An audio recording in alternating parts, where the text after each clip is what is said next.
Welcome সবাইকে। আজকে আমি তোমাদের সাথে শেয়ার করব হোমমেড বিরিয়ানির মশলা, যেটা আমরা বাড়িতে বানিয়ে নিতে পারি। দোকান থেকে কেনা মশলার থেকে কিন্তু বাড়িতে বানিয়ে নিলে বিরিয়ানির টেস্টটা অনেক বেশি ভালো হয়। এখানে আমি প্রায় 13 রকমের মশলা নিয়ে নিয়েছি। এবার আমি তোমাদেরকে মাপটা দেখিয়ে দিচ্ছি। এখানে ছোট এলাচ আছে 10 গ্রাম বা 15 থেকে 20টা এখানে ছোট এলাচ আছে। তার সাথে আছে এরকম 1.5 ইঞ্চি মাপের 3টে দারচিনির টুকরো। তার সাথে লবঙ্গটা কিন্তু এলাচ আর দারচিনির থেকে একটু কম নিতে হবে, প্রায় 5 গ্রাম মতো তোমরা ভাবতে পারো, বা 1 টেবিল স্পুনও এটা বলা যেতে পারে। তার সাথে আছে এখানে গোলমরিচটাও কিন্তু বড় চামচের 1 চামচ, এটা লবঙ্গর সমপরিমাণে নিয়ে নেবে। আর এখানটা আছে শাহি জিরে কিন্তু বিরিয়ানির ইম্পর্ট্যান্ট একটা উপাদান, এটাও তোমরা একদমই এটা মাস্ট দেবে বিরিয়ানি মশলার মধ্যে, এটা গন্ধটা খুব ভালো আসে। শাহি জিরেটা আমি নিয়ে নিয়েছি 10 গ্রাম পরিমাণে।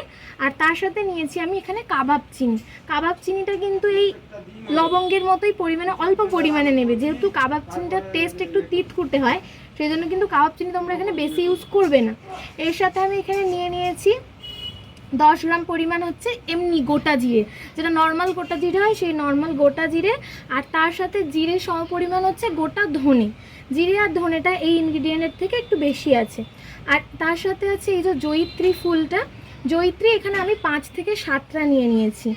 আর এর সাথে আমি আরেকটা যেটা নিয়েছি সেটা বড় এলাচ, কালো এলাচ বা বড় এলাচ যেটাই বলো, সেই কালো এলাচ বা বড় এলাচ আমি নিয়ে নিয়েছি এখানে 4টে গোটা বড় বড় এলাচ। আর তার সাথে আমাদের আছে এখানে সামরিচ, গোলমরিচের থেকে কিন্তু সামরিচের পরিমাণটা একটু বেশিই থাকবে। আর তার সাথে একটা বড় জায়ফলকে আমি এখানে টুকরো করে নিয়েছি, আর সেটাকে আমি 4 ভাগ করে নিয়েছিলাম, সেই 4 ভাগের 1 ভাগ অর্থাৎ 1/4 আমি এখানে নিয়ে নিয়েছি। জায়ফল কিন্তু বেশি দেওয়া যাবে না। আর এখানে নিয়ে নিয়েছি আমি 3টে শুকনো লঙ্কাটা অপশনাল, তোমরা না চাইলে নাও দিতে পারো।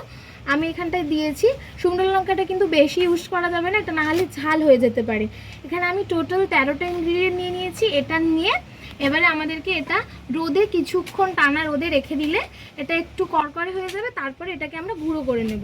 কড়াই এটাকে নেড়ে নেওয়ার থেকে যদি রোদে রেখে আমরা তারপরে এটাকে গুঁড়ো করে নিই, তাহলে কিন্তু মশলার টেস্টটা অনেক বেশি ইনটেক থাকে আর বিরিয়ানিটা অনেক ফ্লেভারফুল হয়। তো তোমরা এরকমভাবে রোদে রেখে তারপরে মশলাটাকে গুঁড়ো করে নেওয়ার চেষ্টা করবে। আর এই পরিমাণে যদি তোমরা মশলা নিয়ে বিরিয়ানির মশলা বানাও, তাহলে বিরিয়ানির টেস্টটা অনেক ভালো হবে। তো চলো আজকের মতো বাই।